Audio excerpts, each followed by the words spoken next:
What happens when you die? Centuries have been spent arguing and convincing others of the truth. I don't know if I have everyone's answer, but I have my truth. With every death, before came life. My name is Emma. I'm 22 years old, and for the first time, I finally feel like my life was starting to make sense. I'd just moved out of my parents' house into a small cozy apartment with my boyfriend Ryan. We lived each day one step closer to a life we hadn't even lived yet, but enjoyed the journey. I worked part-time at a coffee shop while finishing school to become a child psychologist.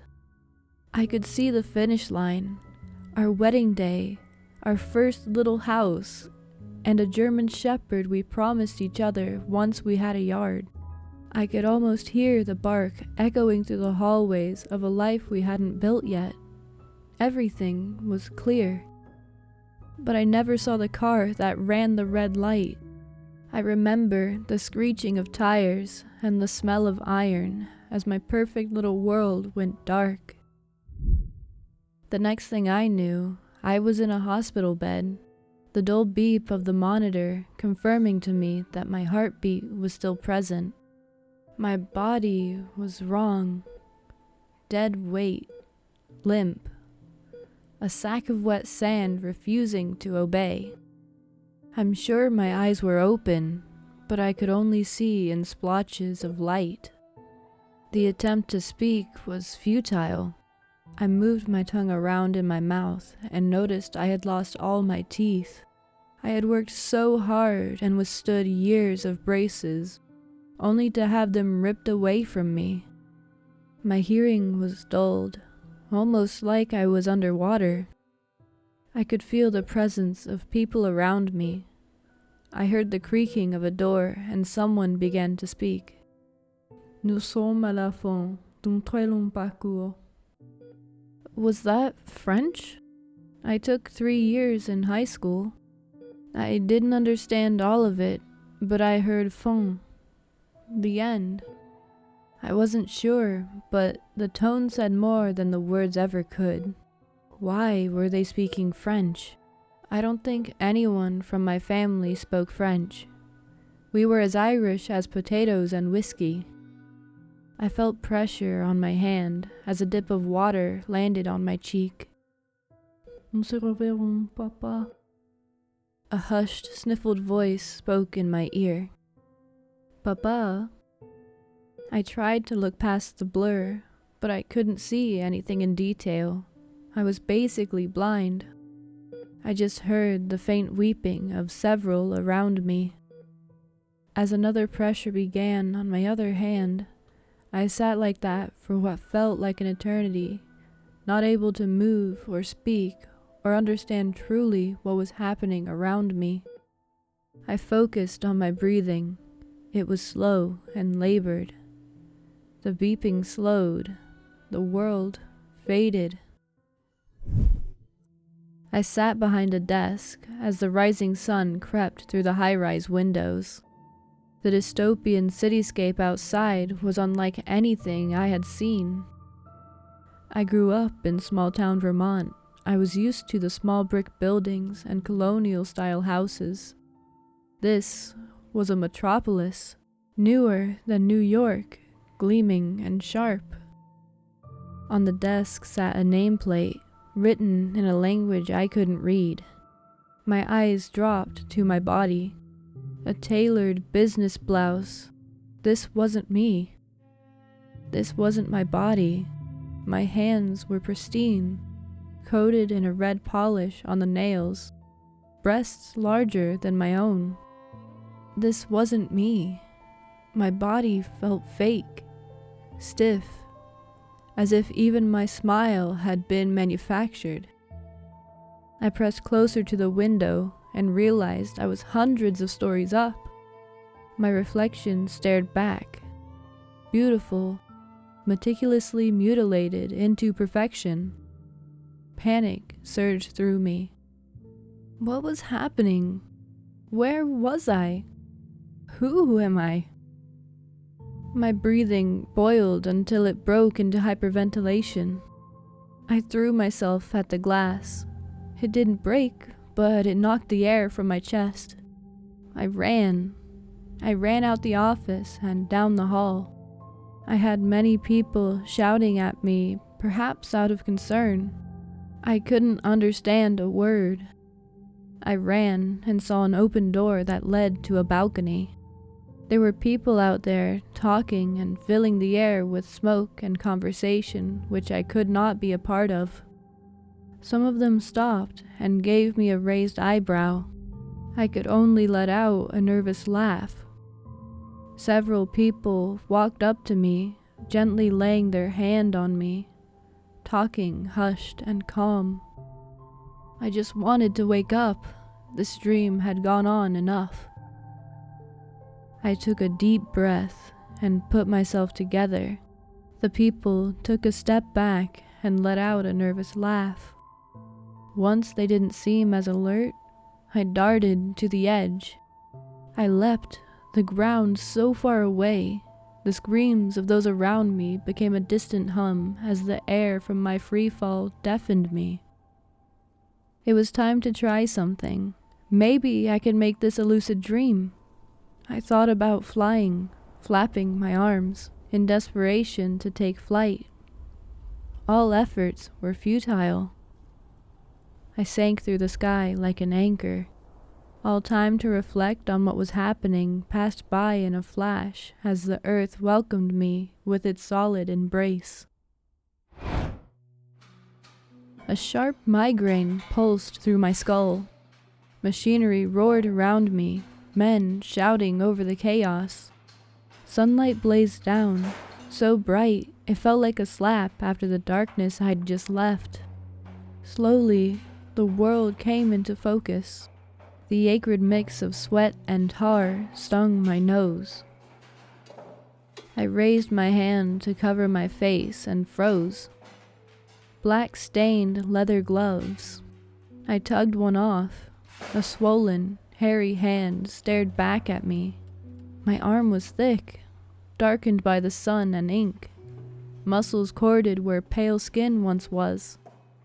A bold tattoo stretched across my forearm. Olivia. Who was Olivia? Why was I hairy? Muscular? Panic set in. My chest heaved. My breaths rasped. A man noticed and jogged over. "Hey, Danny, the hell's wrong with you?" Danny. My voice came out deeper. Alien. "No, I'm Emma. Where am I?" He frowned, then chuckled uneasily, peering into my eyes. "What the fuck?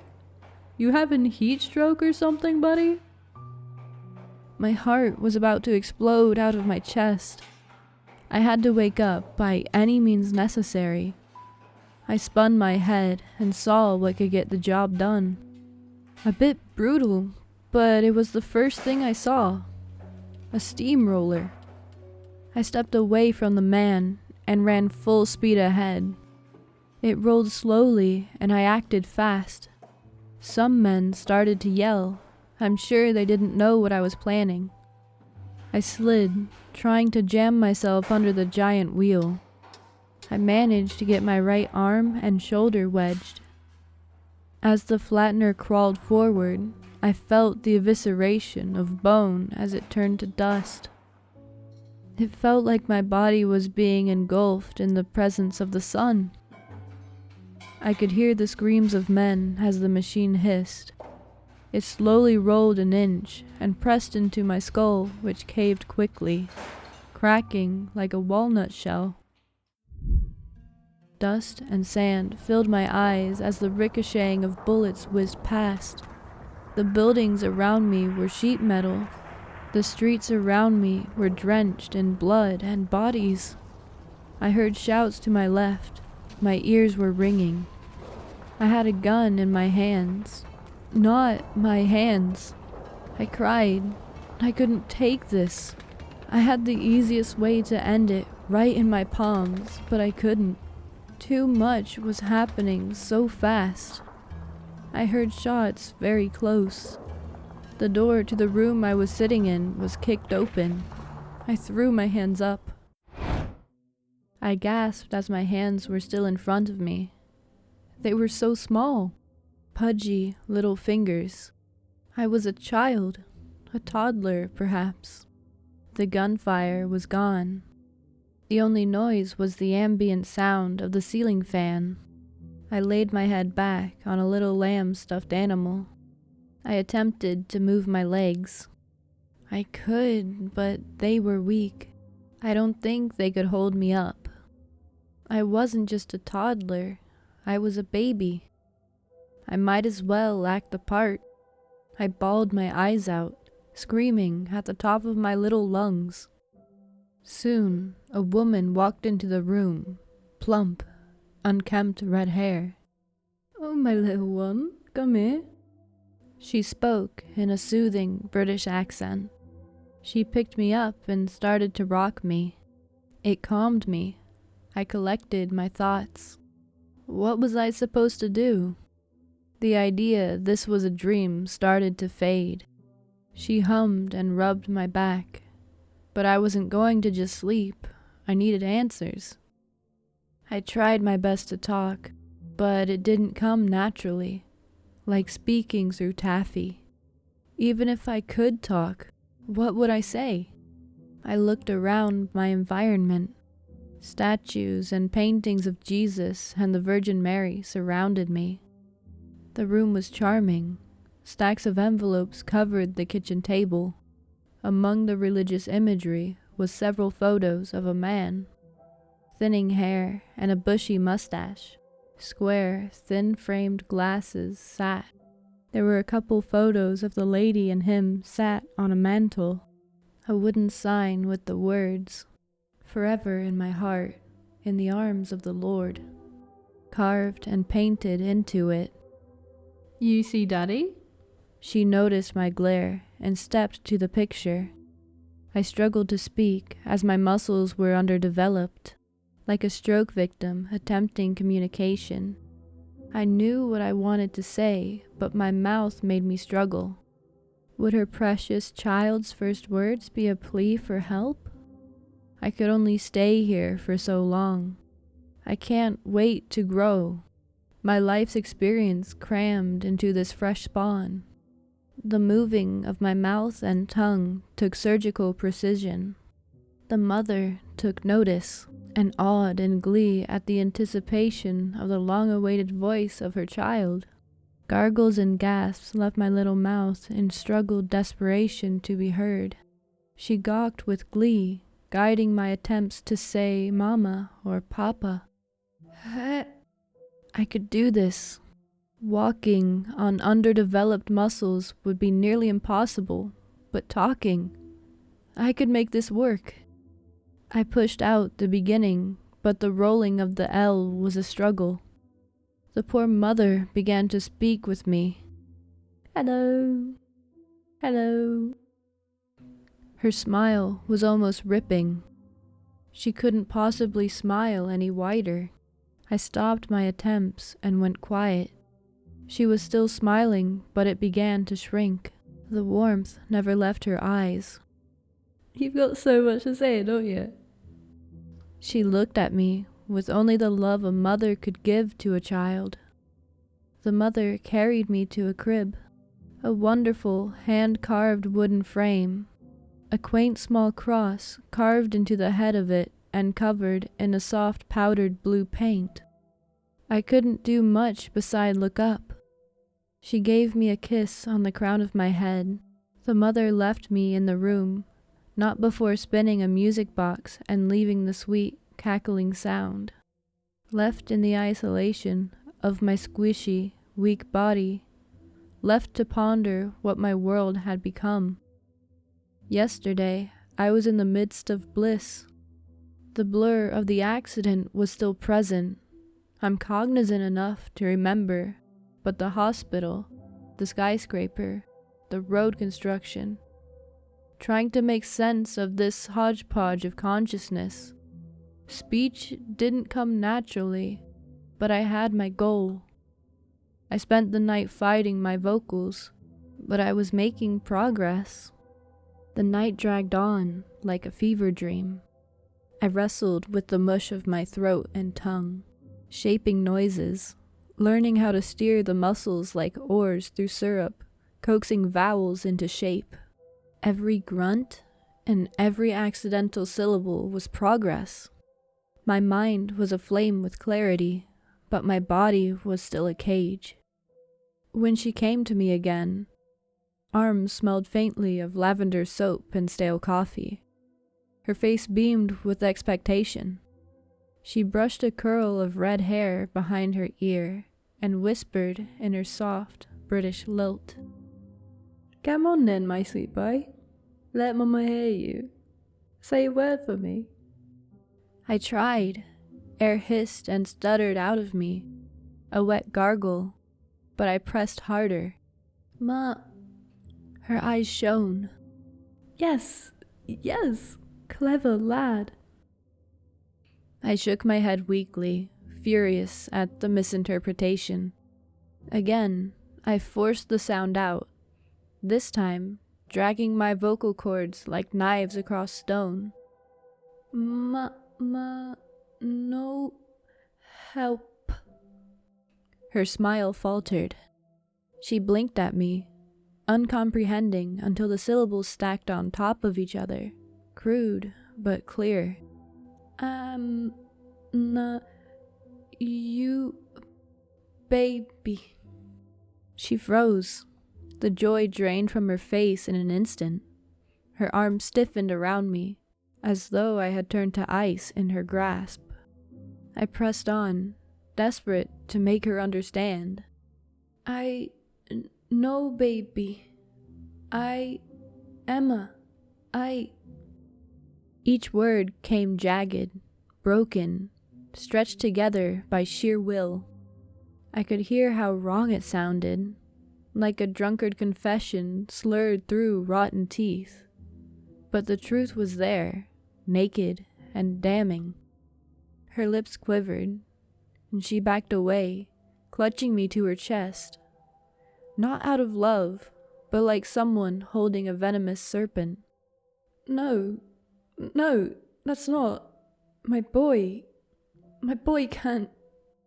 Her eyes darted to the mantel, where her husband's photograph sat beneath the wooden sign. "This is a trick, a wicked trick."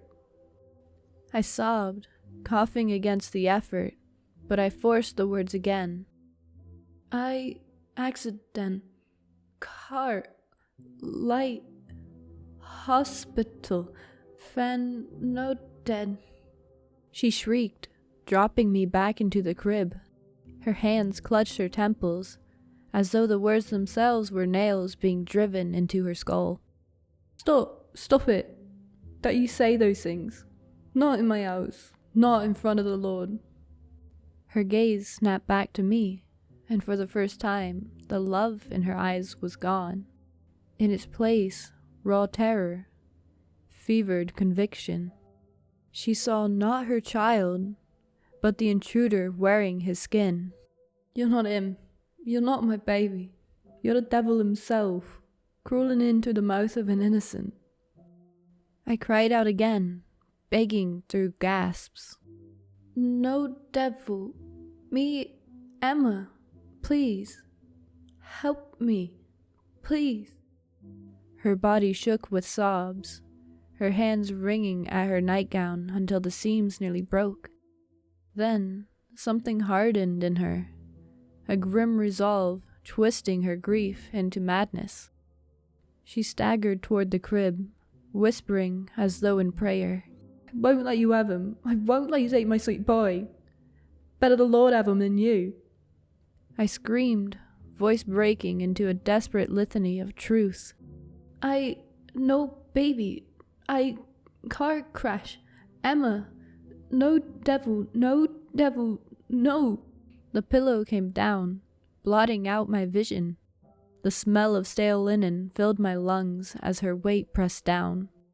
My tiny fist beat helplessly against the suffocating fabric. Every word I fought to claw from this body smothered back into silence. Above me, I heard her sobbing prayers, fractured and wild. "Forgive me, Lord. Forgive me. Take him home. Take him home."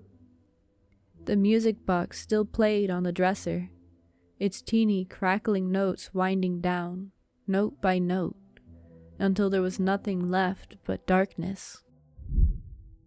I sat at a kitchen table, surrounded by people. A woman and 2 children. A young girl, probably about 5, and a boy, about 9. The little girl sat in braids.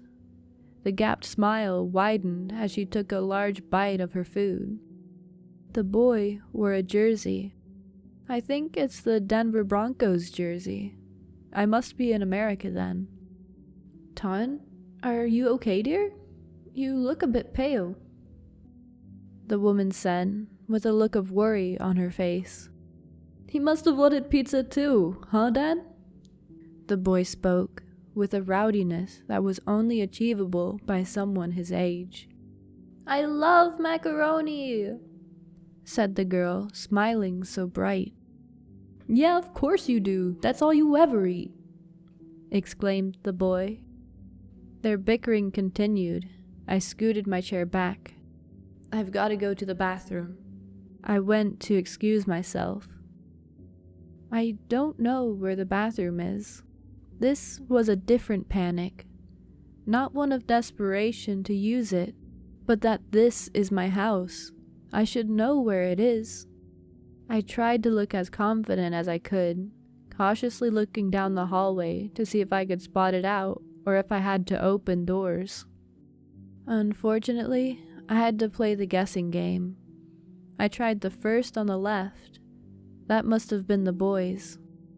A bunch of sports memorabilia and posters of players hung on his walls.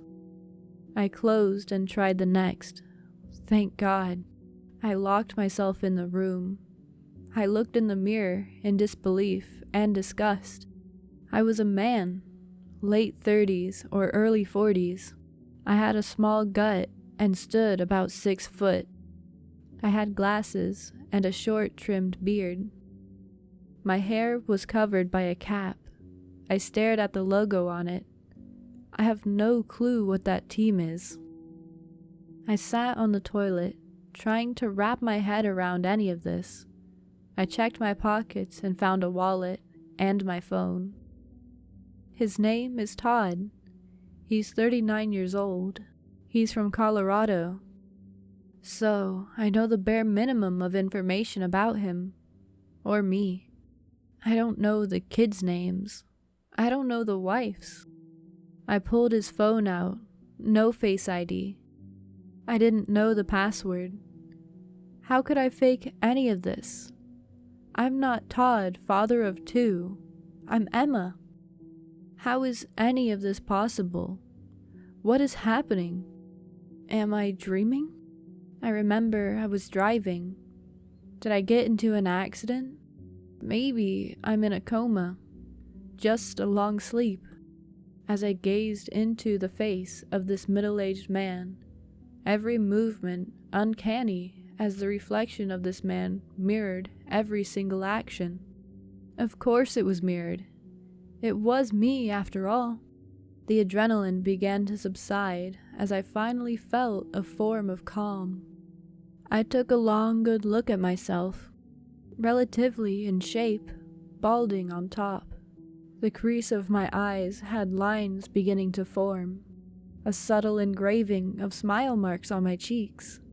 The misery that came with the realization brought me to tears. Was I any more than a puppeteer? The man I am has so many happy memories with the family that adores him, and I hijack it and take over. Left destitute in a prison of my own conscience, locked in the body of someone new. And what's left for Todd? Is he snuffed out of existence just like that? Or is he forced to rot in the recesses of his mind as I take his body for a joyride? I have no love for his wife or kids. Love isn't something you can just fake, at least not at this level. I began to heave as the stress came back full force. Are you alright, honey? A sweetness laced her voice as to mask the concern. Yeah, it's just my stomach. I'll be back in a moment. The dread of communication with this family was foreboding. They weren't monsters nor creatures of the night, but simply a family, one that loved, laughed, and cared for each other, deep-rooted, grounded in a town I didn't know. Past experiences and core memories erased from this vessel. I wanted to be dreaming, but the realness, the detail and clarity in my surroundings made me come to terms with this being something else entirely. I couldn't hide forever. I would have to confront them and act as best as I could. But how could I act like someone who I've never met, let alone heard of?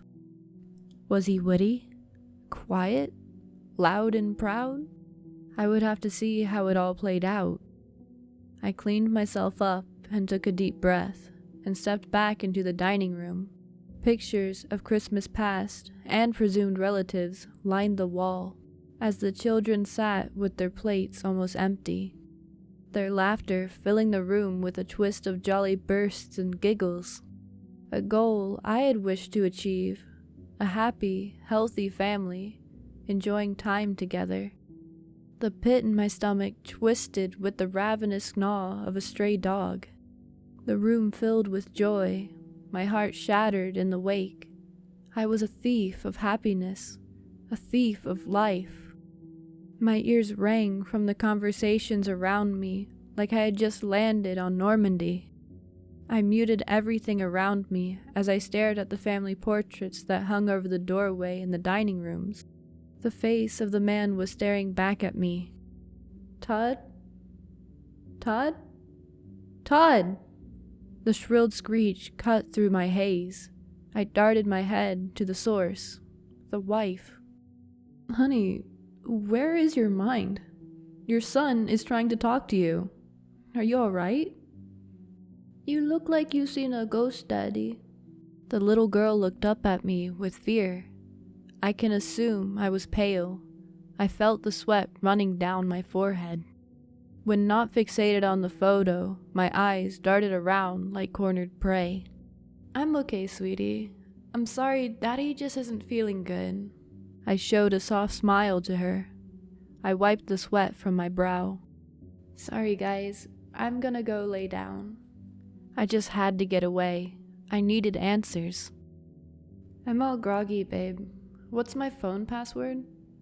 I just needed to get into my phone, and I could find something. What? Our anniversary is this year, isn't it? She raised a brow at me, perhaps thinking I'd changed it for some reason. I didn't say anything, and I sat, looking back and forth. We just had our 10-year? Todd, are you okay? Seriously, you're scaring me. She started to get visibly upset. The tension in the room was suffocating. The kids were hushed, looking at their parents nearly as confused as I was. I fumbled for words and haphazardly abandoned my seat at the table. Heading back to the bathroom, I pulled my phone out of my pocket and typed in 2015. Unlocked. I let out a sigh of relief. Who do I call? The decision was daunting. I could call Ryan, but what do I say? Hey Ryan, it's Emma. I know I sound like I'm a grown man. That's because I am, but it's still me. Love you so much. Who was I kidding? That would be a nightmare. Maybe it would be the ultimate test of if personality prevails. I could try my parents. If I know what only I could know, maybe I could convince them. I tried what made sense at the moment. I called my cell phone. It didn't even ring, straight to voicemail. I heard my voice. Hey, this is Emma. Sorry I missed your call. I'll call back soon. Bye. My voice full of energy. I missed it. I hung up and held back tears the best I could. I should have slowed down, but everything, every death, the last breath of air to the first breath of someone new, was a continuous line of consciousness for me. I didn't have time to reflect. I took a deep breath in. I'll call my dad. My fingers rattled as I put his number in. With an exhale, I called. The rings crawled its way from the phone and echoed in my ear. Anxiety flooded through my bloodstream. I couldn't do this. A hollow voice came through the speaker. "Hello?" My father forced out. Tears welled in my eyes. "Hey, Scott," I managed to squeak. "Who is this?" His voice was thin, confused.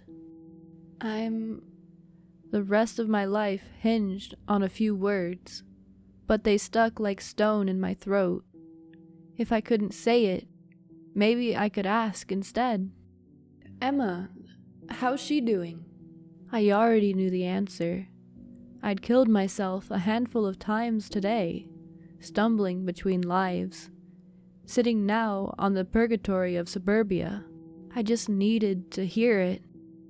"Dead. My baby girl is dead." His voice broke and he wept.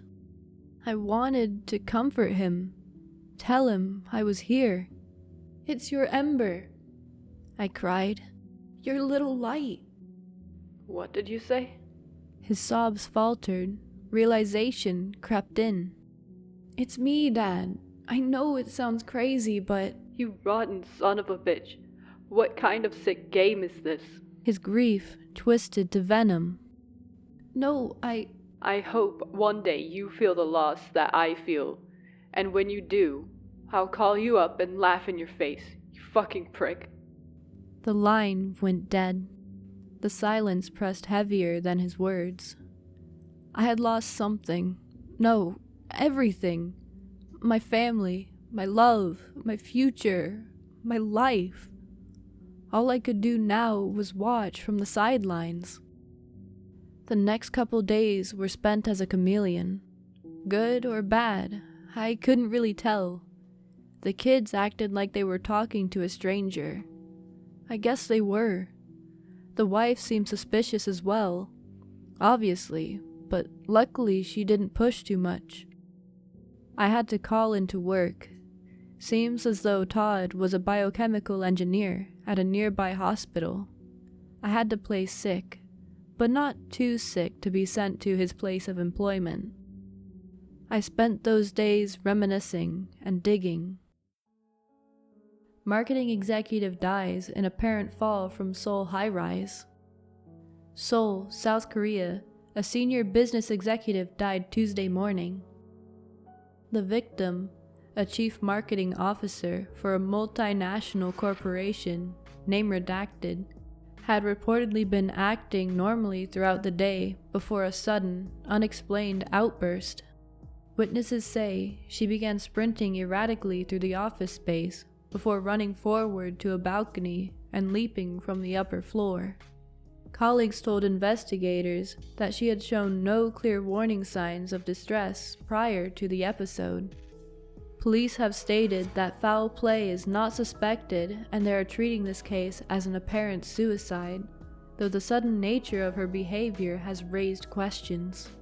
In a brief statement, the company expressed condolences. "We are deeply saddened by this tragic event. Our thoughts are with the family, friends, and colleagues during this difficult time." Worker dies in rural construction accident. Alberta, Canada. A construction worker was killed Tuesday afternoon in a tragic accident at a rural work site, according to local authorities. Witnesses said the man had been working without issue before suddenly breaking from his task and moving into the path of a steamroller. Despite immediate emergency response, he was pronounced dead at the scene. The Royal Canadian Mounted Police confirmed the incident and stated that foul play was not suspected. Investigators are reviewing safety conditions at the site and interviewing co-workers to determine the circumstances leading up to the accident. Mother in Bakewell Hospital after postpartum episode. Bakewell, England. Local authorities confirmed that a single mother in Bakewell was taken into care this week following a severe postpartum stress episode. Perpetrator states she became convinced her 9-month-old child was possessed. She had contacted authorities after taking the life of the infant. The woman was transported to a nearby hospital for evaluation and is receiving ongoing medical and psychiatric support. Health officials note that postpartum stress and related conditions remain a serious concern for new parents.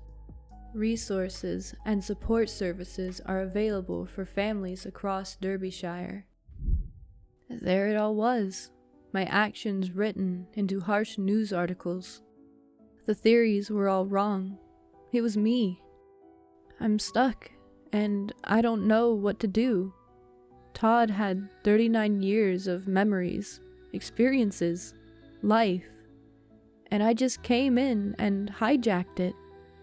I don't know anything about his wife, anything about our kids. I can only fake it for so long until, I don't know, but I can't kill him. It's ruining a family. It took me too long to realize that I killed somebody's child. I killed somebody who worked their whole life to get to the position that they're in, devastated, and their whole family. I killed a hardworking man that potentially had a family that wondered why he ended up doing what he did. And I took away the ability of a father to hear his family weep and tell them that it's okay for him to move on. I didn't ask for any of this. God knows I didn't want to do this either. I don't know why I'm in the situation that I'm in. I don't know what I can do to convince my family that I'm me without sounding like a crazy stalker. I could keep going. Find someone similar enough to me to reach out to Ryan and continue my life. How many lives and families would I ruin in the process? It's not worth it. Help me, if anyone is in the same situation as me. Please, help me. I'm stuck in this purgatory of middle-class family in a life I didn't design, with a family who loves me that I do not know. I'm a monster for what I've done. What did I do to deserve this in the first place? I'd rather be dead and gone than this shell of a life. Please, help me. The end. Hello and welcome in, or welcome back to the end of the video. My name is Vox, and I've spent so long recording and editing this one. This was a long one, sitting just under 40 minutes. This is actually my second attempt at recording this story, as I wasn't entirely happy with the first. I'm not getting any of those hours back, but I'm glad to say I feel proud of how it turned out this time. Reincarnation and existential topics have always been so fascinating. It would be really interesting to know who or what was causing Emma to take over the lives of others after she died. It wouldn't make sense for it to be universal for everyone when they die. There's too much death in the world for that. Would this count as immortality, reincarnation, or something else? Let me know what you think in the comments. Also, if you're not subscribed, please consider doing so if you enjoy short stories like these. I upload twice a week and try to keep an equal balance of long videos like this, as well as short ones half the size. Thank you again to Sir Michael on Reddit for letting me read your story. The link to his story will be in the description. And don't forget to like the video if you liked it, or dislike it if you didn't. I also have my Discord server linked in the description if you want to hang out, talk about the stories, or if you want to be part of the watch parties where we watch spooky stuff. Anyway, this video is getting long enough. Thank you for watching. Bye bye. Bye bye bye bye.